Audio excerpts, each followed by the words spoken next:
After that day, the hellish training with Leon began. It was not at all what I expected.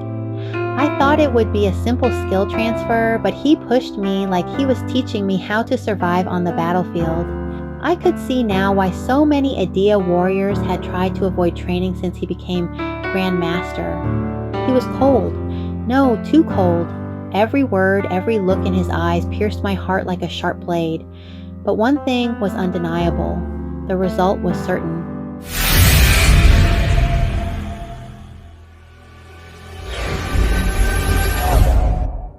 Your form is wrong. Start over.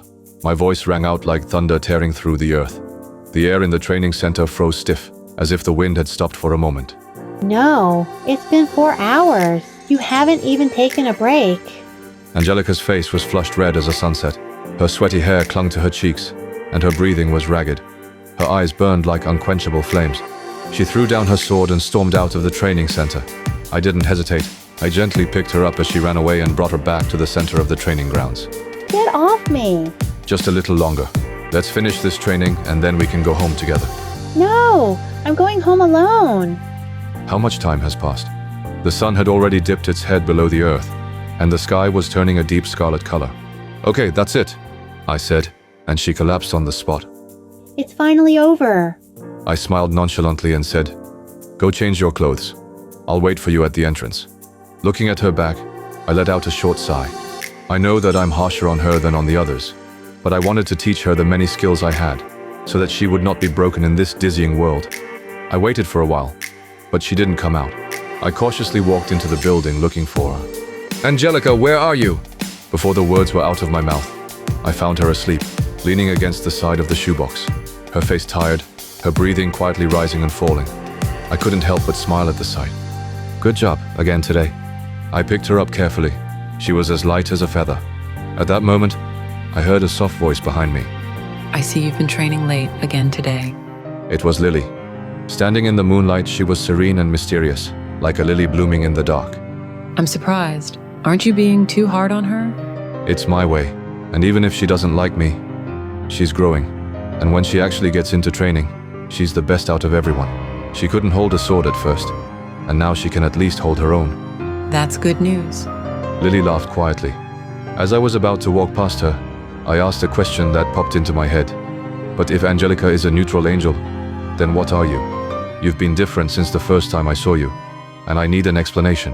My gaze traveled to her back. Wings a mix of black and silver feathers. Traces of demon and angel coexisted. Lily closed her mouth for a moment. Then, looking up at the sky, she slowly opened her mouth. Leon, love sometimes seems to have the power to break down all rules and taboos. Her voice was like a forgotten lullaby, playing along to an old score. My mother was a great prophetess of Edea, so powerful that she was called the Star Speaker. My father, on the other hand, was a great demon. He was a warlord with an immortal soul. I raised an eyebrow.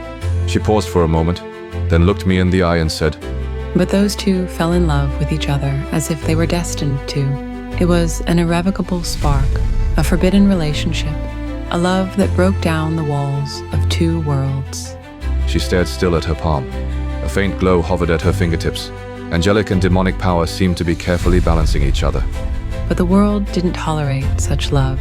My father was torn to pieces by demons for making love to an Edean, and my mother died giving birth to me, unable to withstand the demonic power I possessed.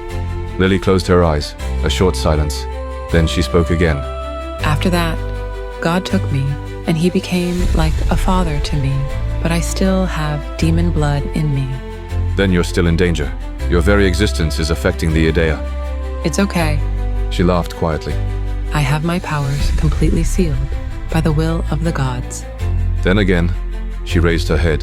Her eyes held unwavering determination. But one day that day will come when we must enter the depths of Blood Hollow to retrieve our queen, and then perhaps I'll temporarily break the seal. I stared at her wordlessly. The night was deep, and the moonlight was colder and more transparent than any truth.